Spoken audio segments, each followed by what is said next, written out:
નમસ્કાર દોસ્તો, જય હિન્દ. દોસ્તો, જે ખાસ વાત કે ગુજરાત પોલીસની અંદર નવી એટલે કે ફેઝ 2 ની જે 14,000 કરતાં પણ વધારે જગ્યાઓ ઉપર ભરતી ડિસેમ્બર મહિના સુધીમાં જાહેરાત થઈ જશે. અત્યારની હાલની જે ભરતી છે એ પૂરી પણ થોડા જ સમયમાં થઈ જશે. જો તમે નવી ભરતી ઉપર રાહ જોઈ રહ્યા હોય તો આ સાચો સમય છે નવી ભરતી ઉપર કામ કરવાનો.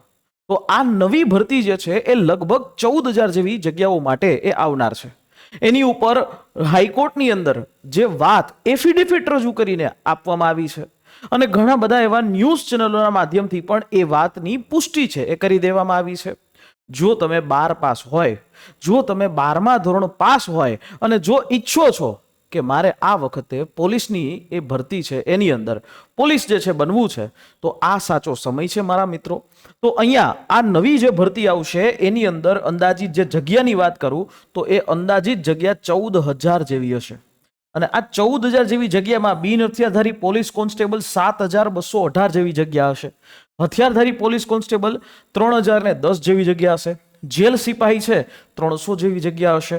અને હથિયારધારી પોલીસ કોન્સ્ટેબલ એ 3,214 જેવી જગ્યા હશે. એટલે અંદાજિત 13,000 જેવી જગ્યાઓ છે. 13,000 પ્લસ જગ્યાઓ, 14,000 પ્લસ જગ્યાઓ, બીજી બધી હજી નાની નાની જગ્યાઓ છે એને ભેગી કરી અને 14,000 જેવી જગ્યા માટે ભરતી એ આવી રહી છે.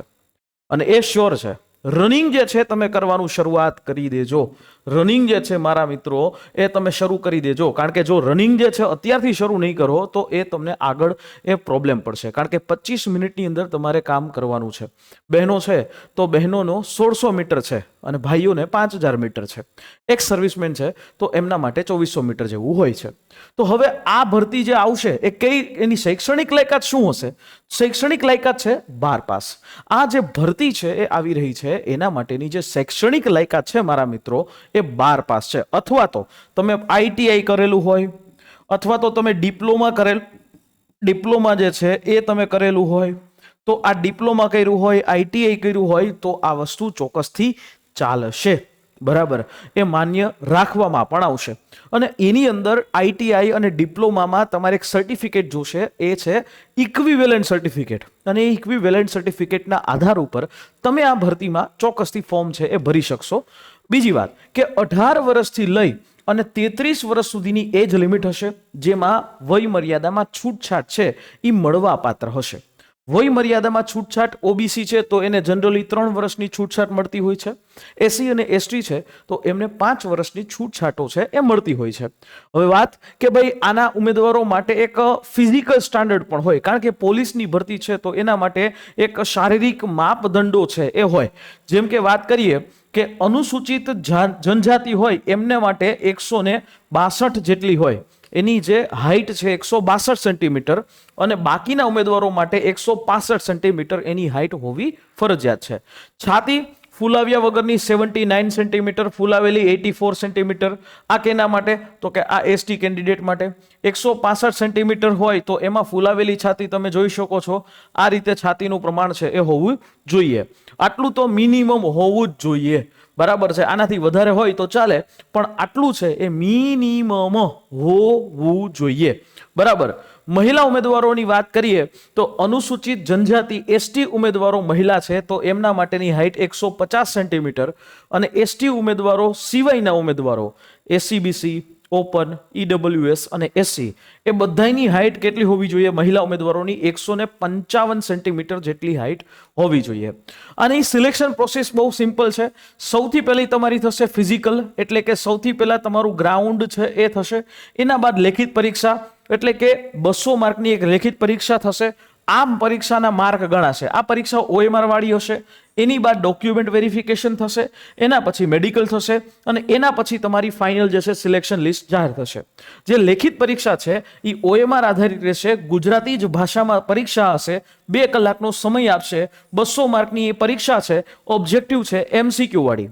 અને આ જે પરીક્ષા છે એની અંદર ટોટલ દરેક પ્રશ્નનો 1 માર્ક હશે. 2 અલગ અલગ સેક્શન હશે. પાર્ટ A તો જેની અંદર મેથ્સ, રીઝનિંગ અને જે કોમ્પ્રિહેન્શન પેસેજ, અને પાર્ટ A એની અંદર 40% માર્ક લેવા ફરજિયાત.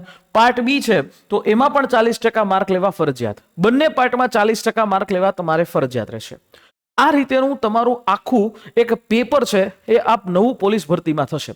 દોસ્તો, જો તમે ઈચ્છો છો કે આ વખતે પોલીસની આ ભરતી છે એમાં ચોક્કસથી સિલેક્શન લેવું છે, તો મારા મિત્રો આવી જજો અમારા આ કોર્સની અંદર. લક્ષ્યમ એકેડેમીનો સૌથી અફોર્ડેબલ કોર્સ કે જેમાં લાઈવ પ્લસ રેકોર્ડેડ સેશન, જે સ્પેશિયલી જે ગુજરાત પોલીસ ભરતી એમાં એલઆરડી કોન્સ્ટેબલ માટે તમને મળશે કેટલો 1599માં. 1599 ની અંદર પરીક્ષા સુધી વેલિડિટી, અને તમે ઘર બેઠા તમે જોબ કરતા હોય તો પણ તમે તૈયારી કરી શકશો. એવી જ રીતે જો તમારે પીએસઆઈ ની પણ ભરતી આમાં આવશે, પીએસઆઈ પ્લસ કોન્સ્ટેબલ આ બંને જોતું હોય તો એ તમને મળશે માત્ર 2999માં 3000 રૂપિયાની અંદર. આમાં પણ લાઈવ પ્લસ રેકોર્ડેડ લેક્ચર્સ છે એ તમને અહીંયા અવેલેબલ થશે. એટલે ઇન શોર્ટમાં કહીએ તો લાઈવ પ્લસ રેકોર્ડેડ સેશન વાળી આખી સરસ મજાની બેચ તમારા ઘર બેઠા તમે તમામ વસ્તુઓ શીખી શકશો. એક એક વસ્તુઓનું તમારે પીડીએફ પણ મળી જશે, લેક્ચરની ટેસ્ટ સિરીઝ હશે, મોક ટેસ્ટ હશે, ટોપિક ટેસ્ટ હશે. ટૂંકમાં પોલીસ કોન્સ્ટેબલ બનવા માટે કે ગુજરાત પોલીસની અંદર સિલેક્શન મેળવવા માટે તમને જે જોઈએ છે એ બધી જ વસ્તુઓ આમાં અવેલેબલ થઈ જશે. તો જો તમે ઈચ્છો છો તો ચોક્કસથી આ હેલ્પલાઇન નંબર ઉપર કોલ કરી લેજો. ફરી પાછું હેલ્પલાઇન નંબર આપી દઉં છું 9429077607, અથવા તો બીજી એક હેલ્પલાઇન નંબર આપી દઉં છું 9327846308. આના ઉપર તમે ચોક્કસથી કોલ છે એ કરી શકો છો. આશા રાખીએ આ માહિતી છે સમજાઈ હશે, અને આ જ પ્રકારના અપડેટ રેગ્યુલરલી મેળવવા માટે અમારી જે ટેલિગ્રામ ચેનલ છે એના ઉપર તમે જોઈન થઈ શકો છો, જેની લિંક નીચે ડિસ્ક્રિપ્શન બોક્સની અંદર આપેલી છે. ફરી પાછા મળીશું આવા જ કોઈ નેક્સ્ટ ટોપિકની સાથે. ત્યાં સુધી જય હિન્દ, જય ભારત.